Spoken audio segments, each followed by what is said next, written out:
So hello everyone. Am I audible? Kishan, am I audible?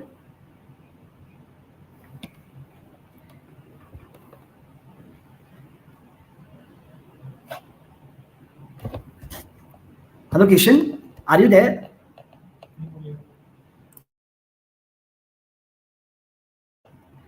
Abhishek, am I audible? Okay. So good afternoon, everyone, and thank you for sparing out time. And today we'll be discussing on basics of metal sector, series one, where we'll only be covering regarding ferrous metals, and non-ferrous will be followed by other presentation somehow later. So today we'll be discussing on ferrous, like what is ferrous metals and how is steel made, what is the overview, what is the industry outlook, then like how have the company driven throughout the years and all. So we'll start with the first slide.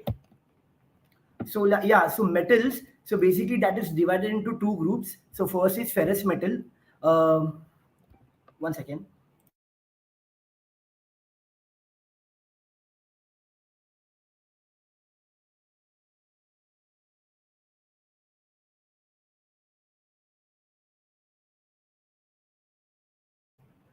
Yeah, so now we'll be discussing on metals, where metals it is divided into two main groups. So first is ferrous and second is non-ferrous.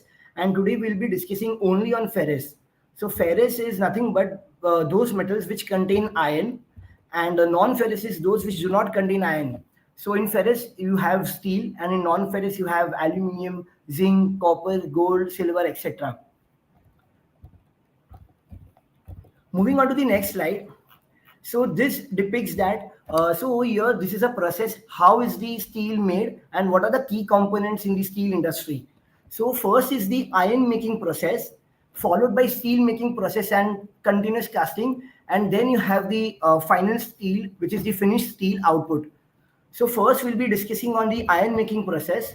So over here, the first step is that the iron ore is extracted from the earth and it is melted to turn into the melted iron, where there's a sintering operation being done, where the iron ore particles are heated till they become aggregates, so that this can help to do proper heating when it is put in the blast furnace.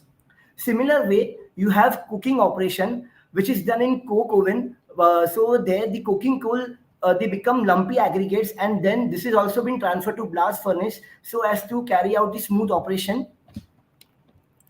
So in blast furnace, you have the sintered iron ore and coke layer, and the coke which is put inside the 100-meter long blast furnace, and then a hot air is blown at 1200 degrees Celsius from bottom, and this helps the coal to burn and heat is generated, where the iron ore has been melted at a temperature of 1500 degrees Celsius.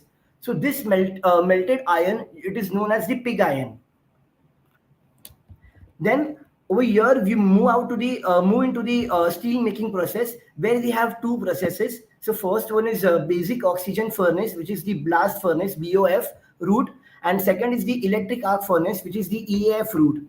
So currently, overall in the world, around 70% BOF route is followed, whereas 30% EAF route is followed. So in the BAF route, iron is combined with varying amount of steel scrap, which is around less than 30%, and then pure oxygen is blown into the vessel, which causes the temperature to rise up to 1700 degrees Celsius, and this helps the scrap to melt, and impurities are oxidized through the help of oxygen, and carbon content is reduced by 90%, and this helps us to this helps in resulting in the liquid steel. So on an average, you have on an average in this route, to produce 1000 kg of crude steel, you use 1370 kg of iron ore, 780 kgs of metallurgical coal, or you also known as coking coal, 270 kg of limestone, and 125 kg of recycled steel. So this was the first route. The second route is the electric arc furnace. This does not involve iron making. Over here, the primary element is the recycled steel. And together with that, you sometimes use direct reduced iron, which is DRI, and which is also known as sponge iron.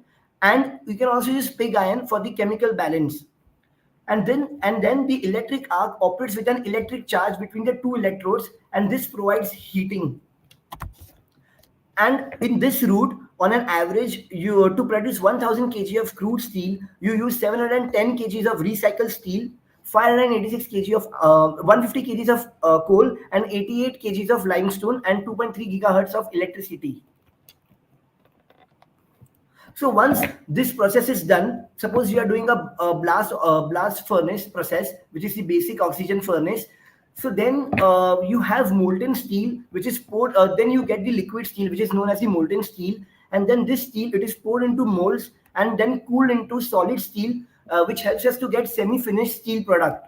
So these are categorized into three parts. One, you have slab. The second one is bloom, and the third one is billet. So what is slab? Slab is nothing but they are wide and flat products which help us to produce hot roll product and cold roll product, heavy slabs and profiles. Bloom is a rectangular bar which helps us to make products such as springs, forged parts, heavy structural shapes, and seamless tube.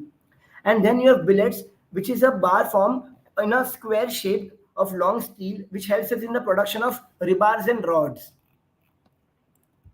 So once you get the semi-finished product, and then you have the continuous casting process where you convert it into finished steel.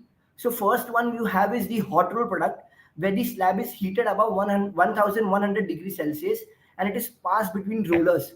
This helps to produce a thin and long sheet which is known as hot roll product. And this product is majorly used in construction material and pipes in various industries. Second one, you have the cold roll product, where the cold roll products are made by making the hot roll products thinner at room temperature, and this is used in making appliances, barrels, and auto frames. So see, I've written down that first you have the iron making process where you've done the sintering of iron followed by coking operation, and then this is passed on forward to the steel making process where you have two routes, the BF route and the EAF route, which helps to give you a semi-finished steel product, and that is being casted to get the finished steel, hot roll product and cold roll product. Now moving on to the next slide. So over here, we'll be discussing about the steel industry value chain. So over here, like, see, we have two types of producer. So one is the integrated steel producer, and second is the secondary producers. So what is integrated steel producers? So integrated steel producers, they are present across the value chain of steel manufacturing, right from mining of iron ore to the manufacturing and marketing of finished product. So basically it is backward integrated along with forward integration. So you have the complete value chain. And this method over here, the producer follows the BOF method. And second one, you have the secondary producers, where you have, these are the smaller manufacturers who manufacture steel from sponge iron and scrap. And over here, you use the electric arc furnace. And then now we'll discuss on the classification of steel on the basis of shape. So you have two types of shape. One is the flat product and other is the long product. So flat products, it includes plates, sheets, coil, and strips. And these are majorly used in automotive parts, appliances, packaging, shipbuilding, and construction. Whereas long products are bars, rods, rails, wires, angles, pipe. And these products are majorly used in automotive and construction sectors. Now see, as we can see in this slide, you have a complete value chain, right from raw materials to intermediate to finished products. And then you have the end use industries for both long and flat products. So over here, as we all know that in manufacturing of crude steel, iron ore, coal and scrap steel are the main products, main raw material. Then followed by the intermediate products such as pellet, sponge iron, pig iron, billets. And then you have the finished steel products, which is CRC, HRC, which is cold roll coil, hot roll coil, and longs. So now we'll be discussing that the companies which are in the key raw material products. So first you have NMDC. So that company produces iron ore. You have Coal India, which produces coal, and you have GMDC and NLC India, which produces lignite. So lignite is an alternative use of coal for generating power.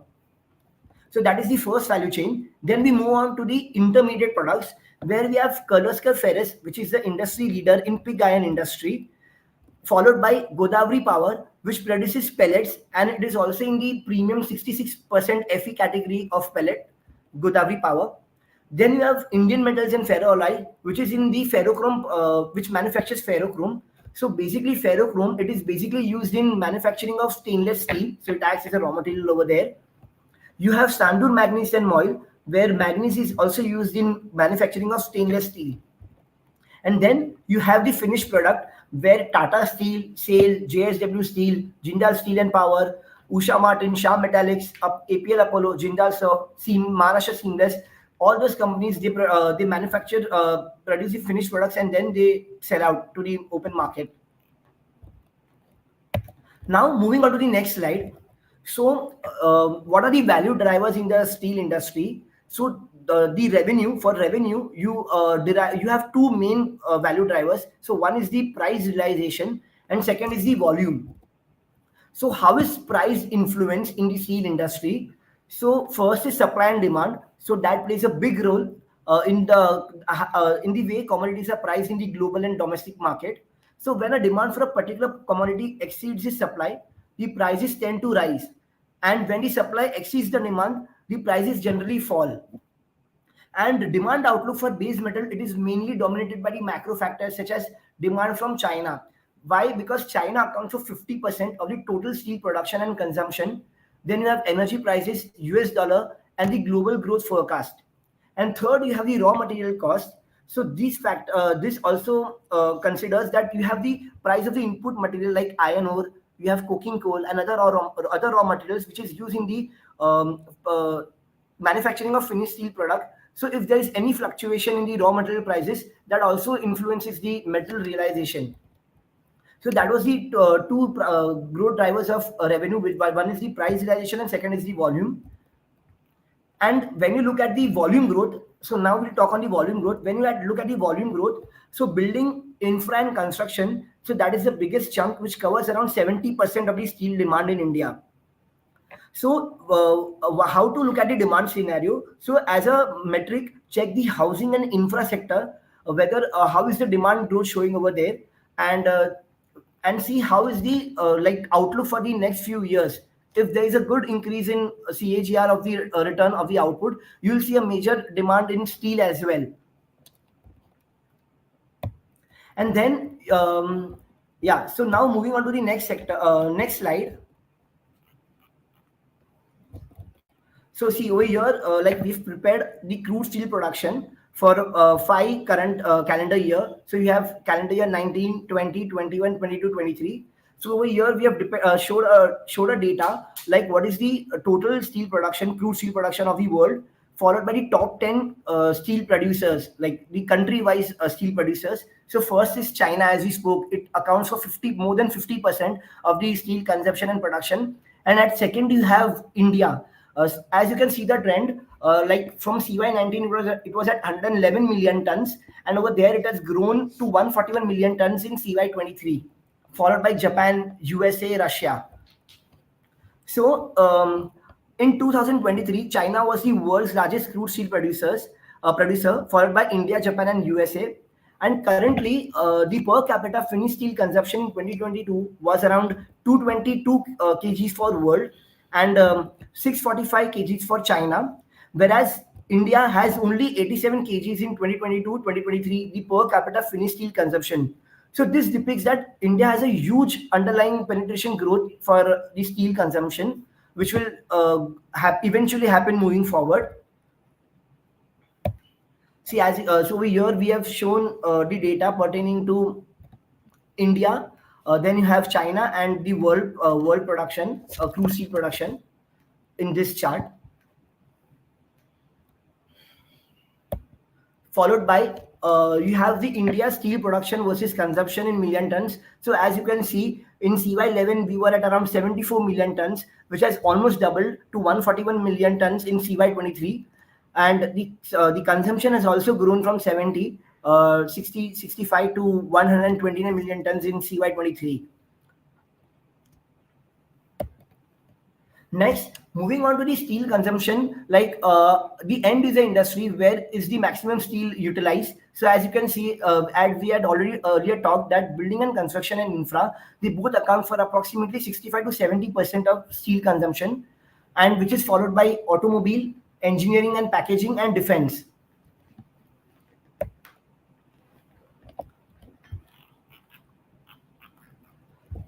Yeah. Now we'll move on to the dollar index. Like, how is dollar index related to the metal index? So it has a inverse correlation. So dollar index has an inverse correlation to the global metal prices and also to the stock prices of metal companies which is listed in India. Only exception was that during FY22, there was an extraordinary metal price realization on back of the global supply chain disruption and healthy global recovery post demand slump, which was led by COVID during FY21. So as you can see in the first chart, where we have comparing dollar index with China HRC prices, you can see the circle which we have highlighted in red. Over there, you can see that both the dollar index and China HRC price converged with each other. This was the extraordinary item due to COVID happening. Otherwise, it has always shown an inverse relationship. Like if the dollar index rises, you have the China HRC prices falling and vice versa. This, as you can also see in the next slide over here, we have also represented a visual slide on dollar index with Nifty Metal Index. It has the same impact as that of China HRC prices. Only in COVID you saw that both the prices, both the index and the Nifty Metal Index and the dollar index converge with each other. The next slide, it is showing that dollar index is also inversely proportional to the iron ore, except for the COVID impact. And the last slide, we have also shown a visual representation of the dollar index with Tata Steel. As you can see that it was inversely related. The share price of the Tata Steel was inversely related to the dollar index, except in COVID, where we saw a very high jump in the share price of Tata Steel, as there was a as supply chain disruption was there, and then the pent out demand played a good sign for the Tata Steel at that time.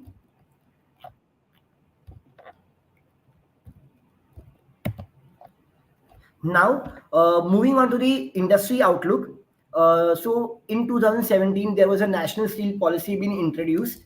So there, like the government has made a like as you can see in FY16, you had the crude steel production, crude steel capacity at 126 million tons, which currently is around 160 million tons right now. And it is expected to double fold in the next 7 years. By FY31, they are expecting to see a crude steel capacity of 300 million tons, followed by crude steel production to 255 million tons and domestic demand rising up to 206 million tons by FY31. So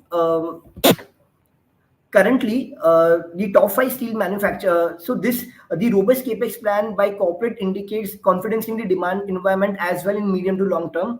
As we know, the top five steel manufacturers in India, so they have planned a major capex to the tune of rupees 55,000 to 60,000 crore per year, which is nearly 2x of the amount of the average annual spend over the last fiscal year.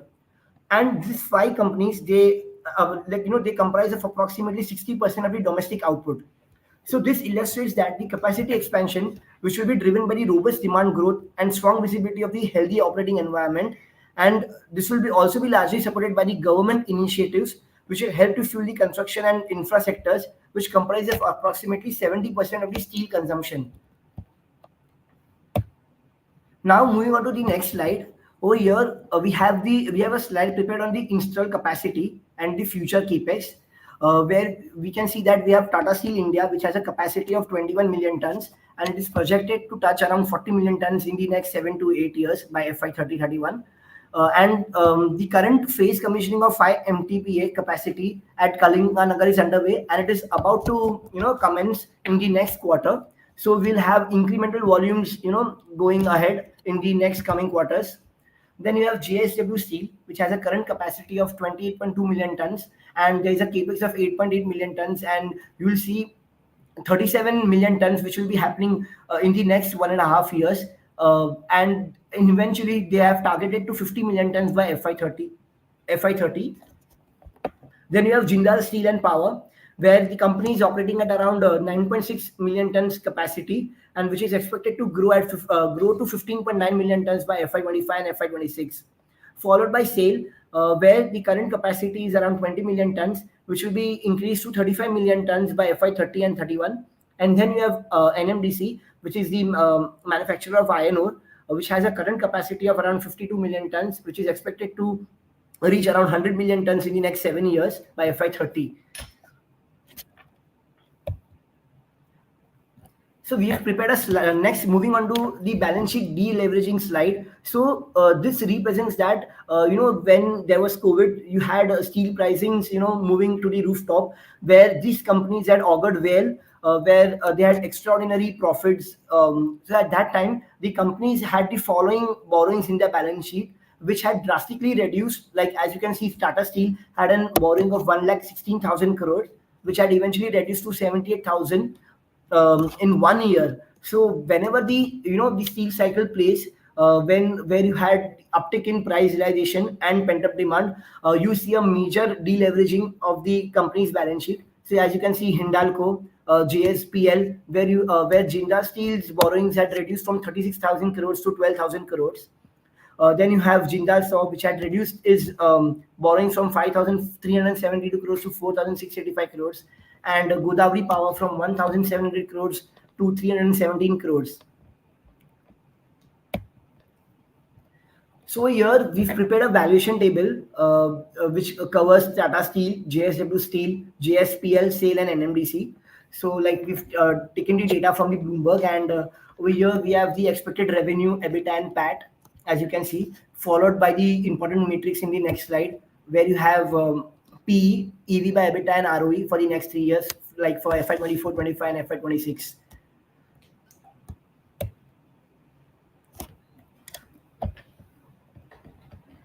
Now, moving on to the next slide, where we'll be talking on the risk factors for the steel industry. So, like as we all know, China, China is the major steel consumption and producer. So, like any demand, like if you have a demand loss in China internally, so that is a very bad sign for us. You know why? Because the demand which is not arising from their country inside, so they dump out their products to the export market. So due to that, you have falling the HRC prices for India as well, and you have less of exports going ahead.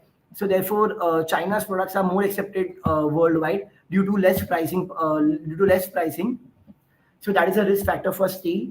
Second, we have volatility in the raw material costs. Like as we all know that iron ore, coking coal, they are the major, and power, they are the major raw material. That the major raw material cost for the steel producer.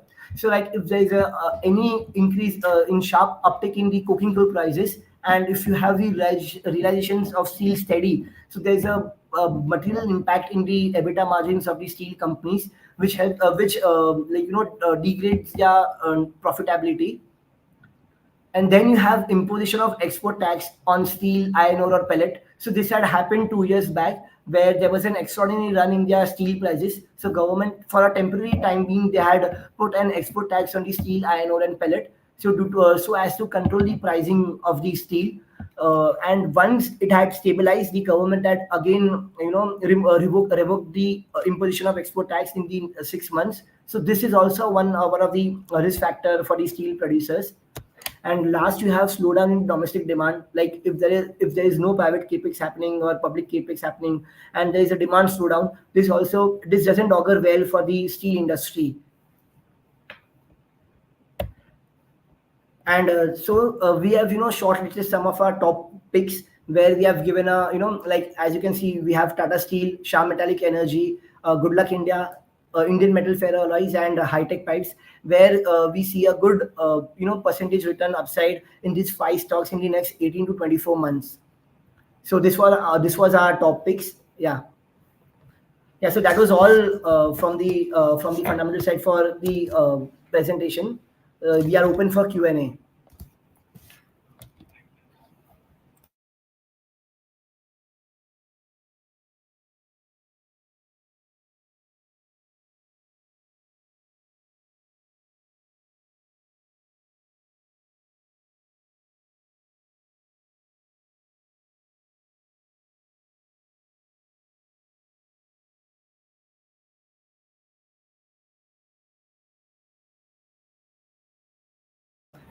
As you can see in the chat bar, Uppalapati Chandrasekhar has asked on view on Tata Steel.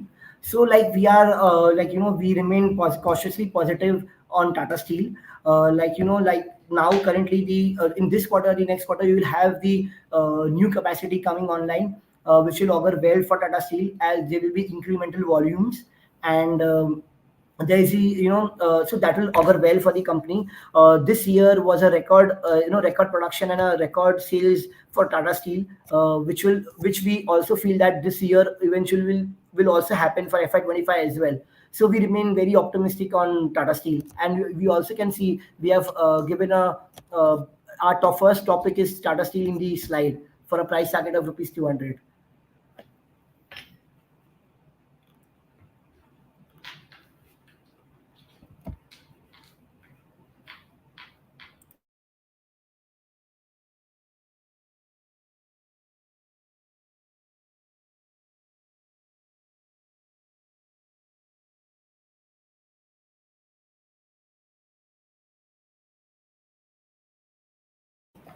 So Amit Chatterjee has asked us on what is the future of NMDC Steel.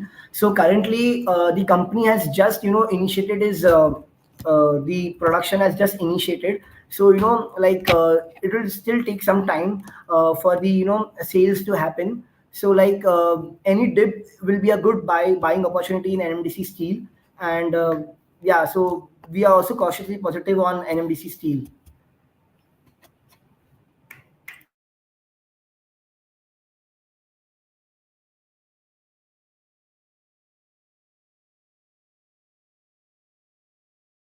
We have Shirish Bharuchi who has asked question on EIL. Ma'am, we are extremely sorry. So this is a metals presentation, and we are just answering on metal products and metal companies. So this will be covered in some other presentation. It would be good if we just continue on metals. Thank you.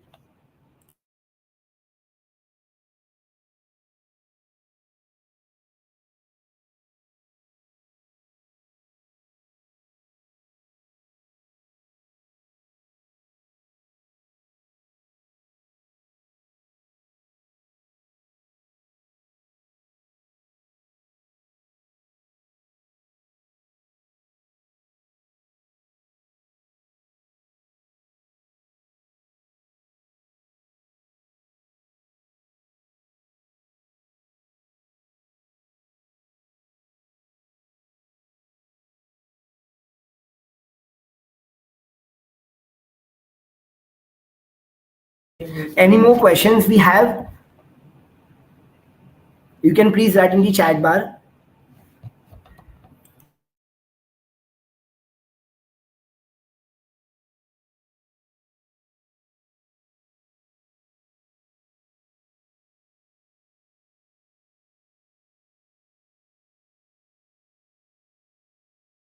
Uh, so um, Anus Satpathy has asked on Hindustan Copper. So we are constructive, like we are positive on Hindustan Copper, because the copper prices has touched $10,000 per ton today. So this will augur well for the Hindustan Copper as its price realizations are increasing, and we'll also have incremental volumes coming up. So we are cautiously optimistic for Hindustan Copper as well. We have a next question from Hirni Mystery. Any insights on Jindal Stainless Steel? So we have our, that we had provided Jindal Stainless in our pick of the day, where we had provided the cost of 630 and our target price was 690. And we have achieved that, but we have still we have not closed the call and it is open because we are still more constructive on the Jindal Stainless, as you will have incremental volumes coming from the other entities as well, where we have the Rabi Rum, which they have acquired, and you will have incremental volumes arising from there. You have, nickel. Nickel is one of the top raw material for them, where those prices have also stabilized and are in a declining trend. So you'll have a good improvement in margins as well, and you'll have a good cash flows arising from Jindal Stainless as well. To add, the stainless industries is showing a good upward trajectory. So Jindal Stainless being the number one player in India, so that will play out well for Jindal Stainless. So we are cautiously optimistic for Jindal Stainless as well.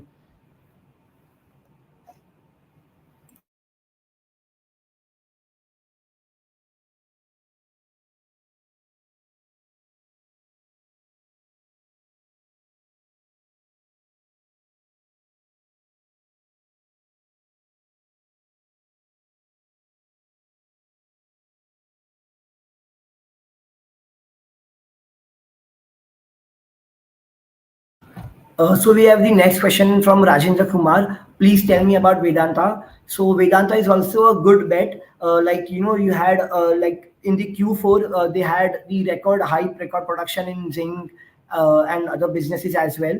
So we remain very constructive on Vedanta as well. You can continue to hold for Vedanta. Next question we have from John De Silva, view on Nalco. So we are very constructive on Nalco as well. We have an open call in pick of the day. So we have achieved the target, but we have still we have our call open. In Nalco, we are very optimistic as the company has increased its prices for the seventh time in continuous 45 days, and recently it had also introduced a new product in the ingot section. So it is doing well. Secondly, on the captive cost side, they have coal where they have acquired, so that will augur well for them because they have very low power cost. So this will help them to provide good margins going ahead. So around 22 to 24% margins should be steady moving ahead for this year as well. So we are kind of very optimistic on Nalco.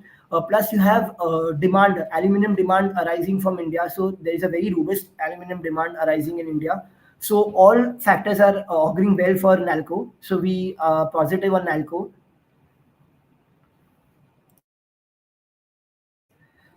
Next, we have on DNA of Finance and Economy has asked on NMDC. So we are so for NMDC, we are positive because the prices of NMDC had continuously risen over the past 1.5 months. Is fines and lumps both prices have risen at a good pace from around 3,500 to around 5,400 per ton for both fines and lumps. So secondly, this Q4 quarter result should also be robust for NMDC as you'll have incremental EBITDA per ton coming from NMDC on the back of price realizations and production volumes and sales volume as well. So NMDC is also a good bet.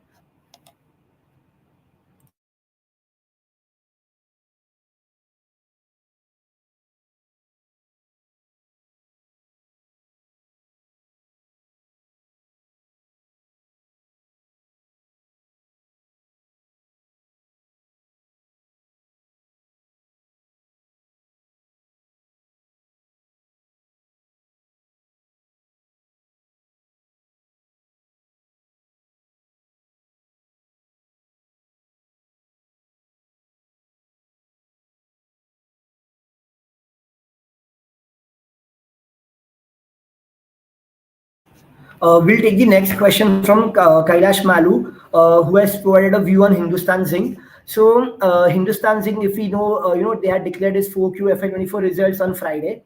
So, the results were weak YOY. However, QOQ, they were improved. But, they were in line with expectations because the zinc prices had subdued because there was, weak demand from China on zinc. But, however, the management commentary is robust because, they have given an outlook for a higher metal production and refined metal production and metal ore for the next financial year, and it expects the zinc prices to move up to around $3,000 per ton in August 2024 versus the earlier expectation of December 2024. So we can see zinc prices moving upward much earlier than the anticipation, and the company is looking to double its output. So all these factors will augur well. um, yeah, so we are constructive on Hindustan Zinc.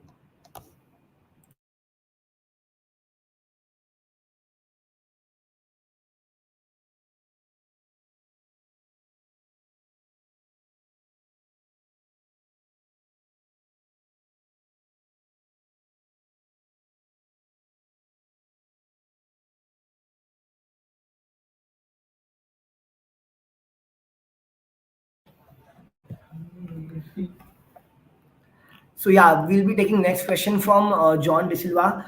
Is GMDC good time to add? Yeah, so this is a good time to add GMDC. It is trailing at around 390 levels. Last two quarters were a little weak on back of excessive rains, but we expect 4Q to deliver good production volumes and sales volume. So GMDC is a good time to add now. Plus, you will have the company has also got approval for the one of the mine which will come into line from this quarter. So you'll have incremental volumes coming from there as well. So GMDC will be a good time to add now at 390 odd levels.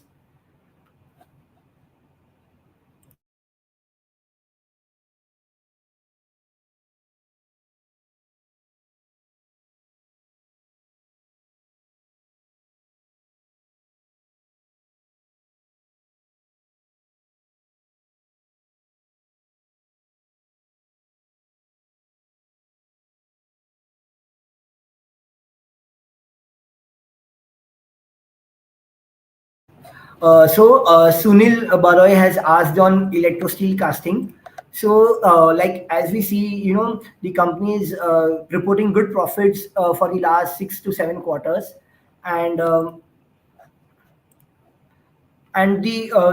company, for the past 3 years, it is making good profits with healthy cash flows coming in from FY23.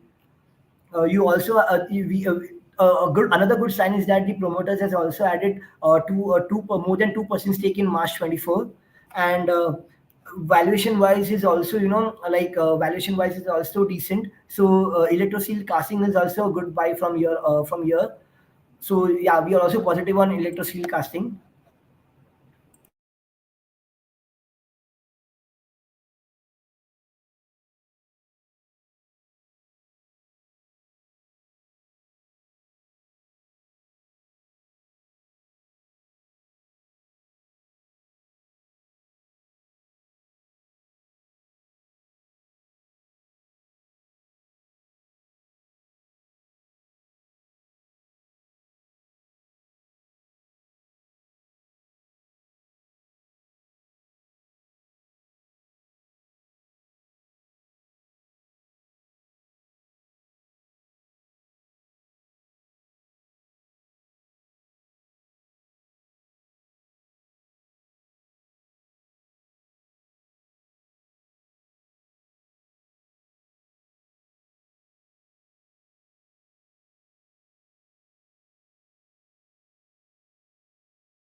Any more questions we have?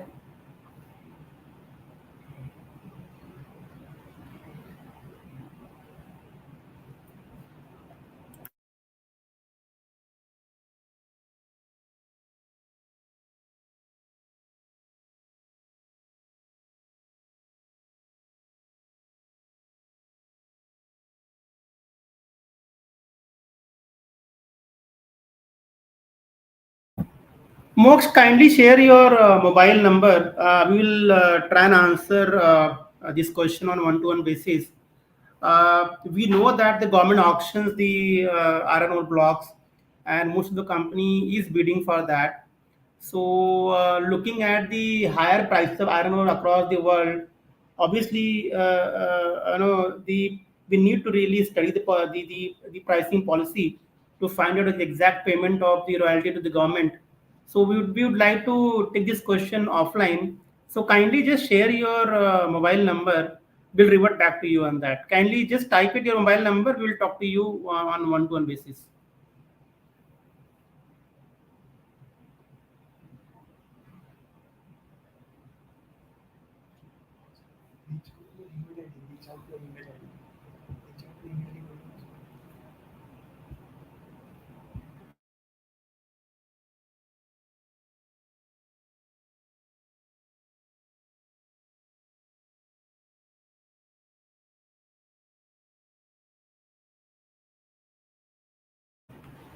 Participants, do we have any more questions? We'll wait for 2 minutes.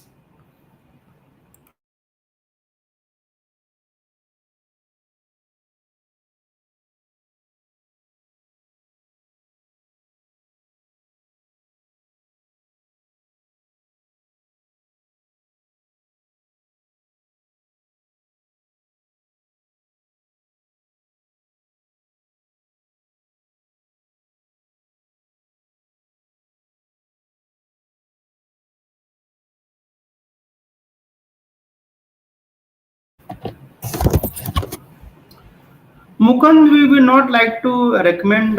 We don't really carry any specific view on the company.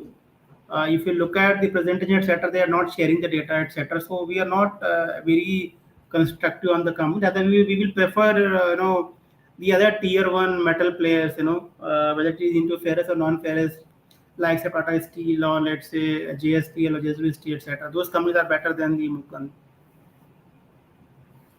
We on IFCI. As I told you, friends, that we are doing the webinar for the metal company. So we will skip any question related or beyond this particular industry. So I would request you to ask a question regarding the sector itself. Again, there's a question from somebody regarding Rico Auto. So we will rather skip this question. Kindly restrict your question to metal Metal company, sector. yeah, metal company or sector, because this webinar is only for that segment itself.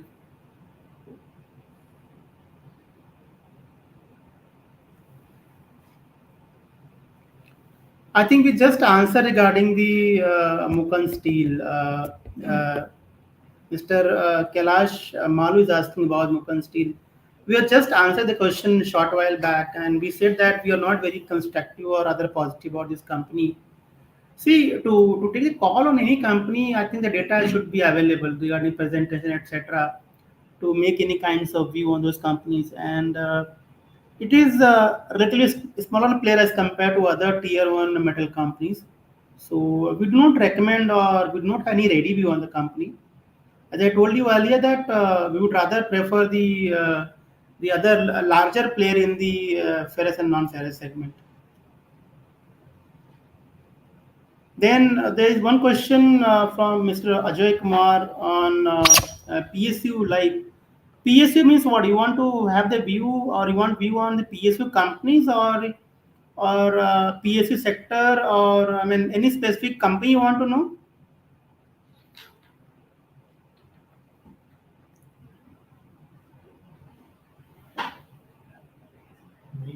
Mr. Ajay, can you be just specific on any company you want to know the view in PSU segment?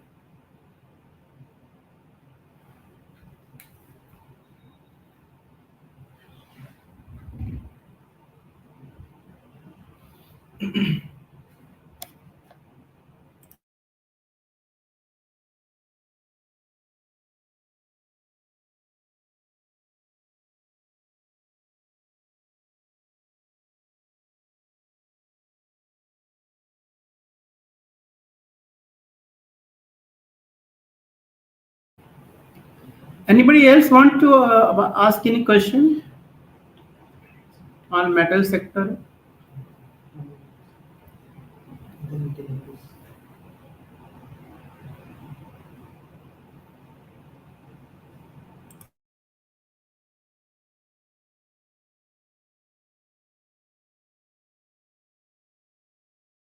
Hmm, Abhishek.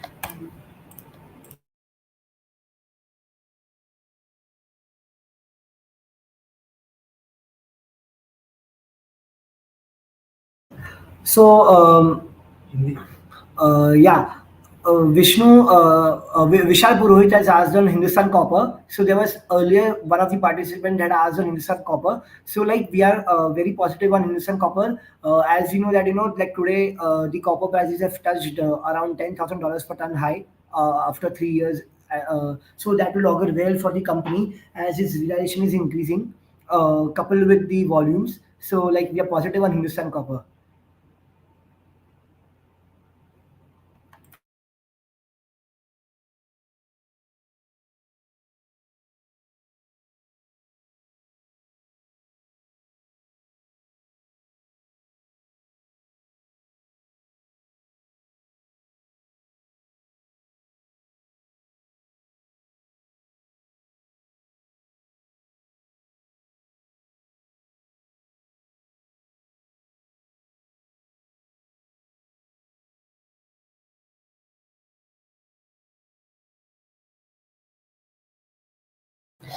So Kailash Malu has asked on SAIL, Steel Authority of India Limited. So yeah, so we are positive on SAIL as well. Because the company is planning to increase its capacity by around 3.4 to 4 million tons over the next 4 to 5 years, where they will be incurring a capex of around 15,000 to 20,000 crores, and the board has already given permission for that. And as a part of the plan, where they have the Bhilai caster, every year from FY26 they will be adding 1 million ton capacity. So this will help in auguring additional volumes going ahead. So yeah, so we are positive on sale as well.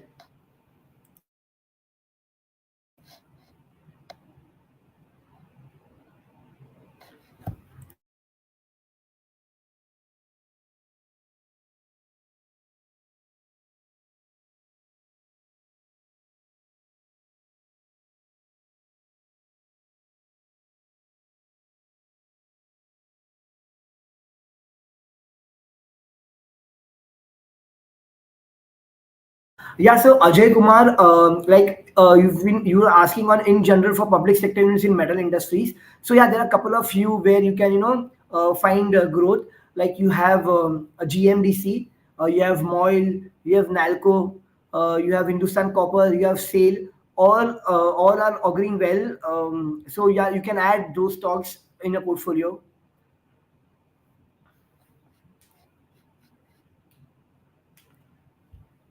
So next question is from Lohit Singapali.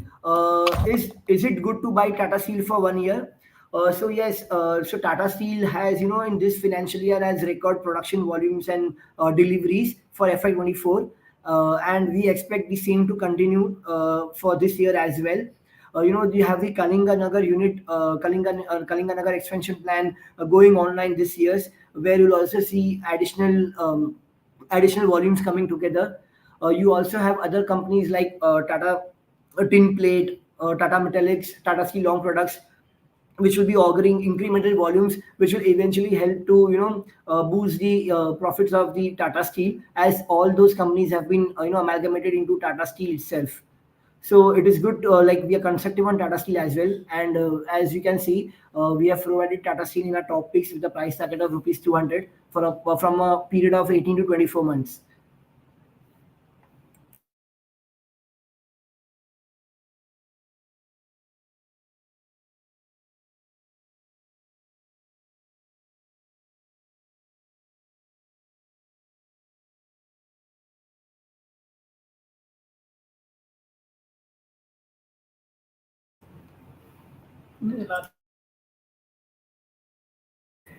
Any more questions? We'll be taking last three questions.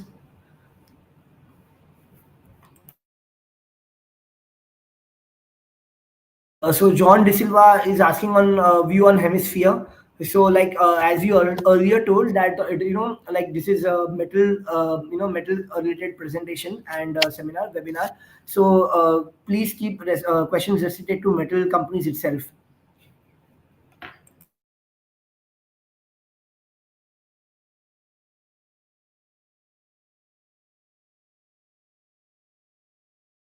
So Vishal Purohit, like like buy which stocks like. So you are talking about the our top picks recommendation, Vishal.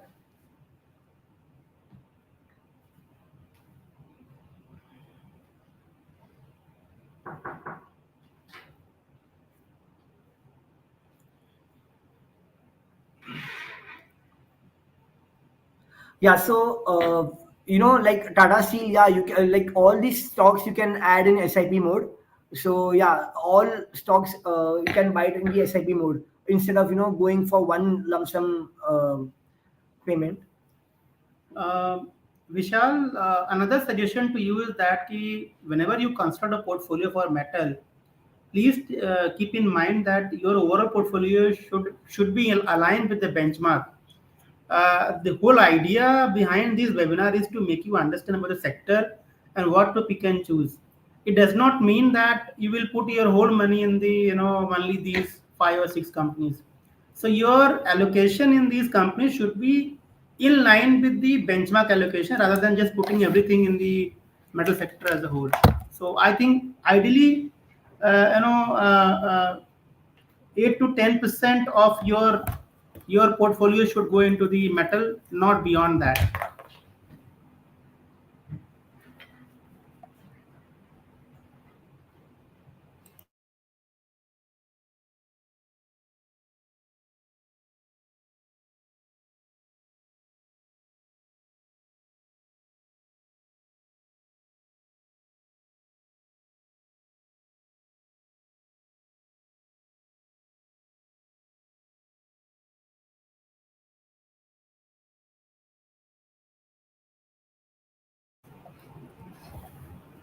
Yeah, so Ajay Kumar, you mean Ashapura Mine Chem, right?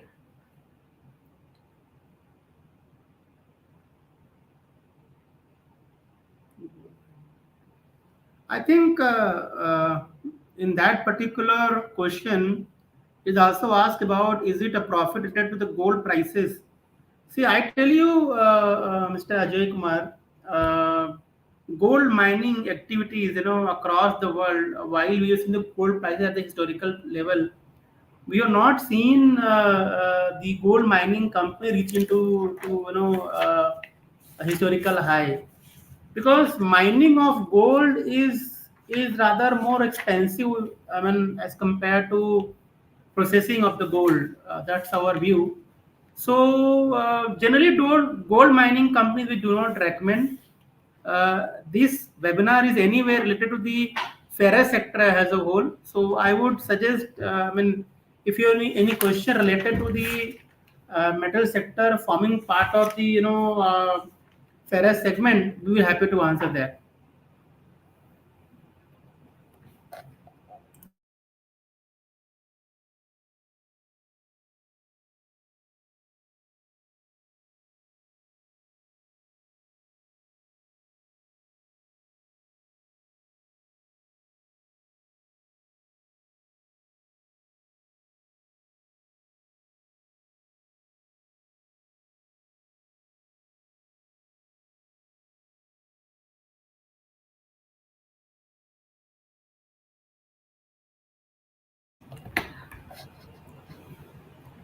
So Narendra Kumar has asked on Hindalco. So yeah, we are positive on Hindalco. The only concern is that the Novelis had reported last quarter was a week for Novelis, as the capex cost has risen by 65%. So but however the management has is very positive on this Q4 guidance, as it is like they have mentioned that it will meet its required EBITDA which they have guided. The Novelis results will be a key segment to watch for Hindalco results. The pipe segment.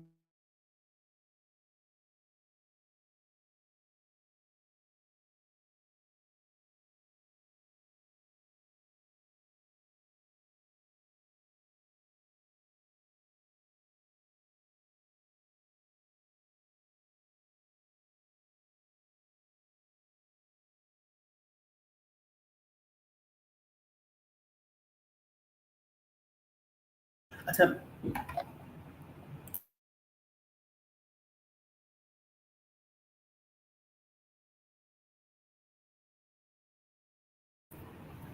So there's one question from Hirni Mistry regarding the other metal company. So Yeah, so like other than steel, you have the structural steel tube industry, where we had given the presentation earlier also. Like over there, you can over there there's a value growth with value led volume growth as well. So over there you can add APL Apollo and high tech pipes. So high tech pipes we have recommended in our top picks, as you can see in our slide, which is fifth one, with a price target of 165. So apart from steel, you can add on the structural steel tube companies, which are into ERW pipes, where you have APL Apollo and High Tech. So that both are good bet to add on.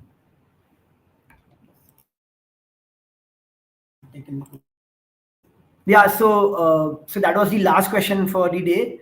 Thank you everyone for attending and bearing patience for the entire presentation. Thank you.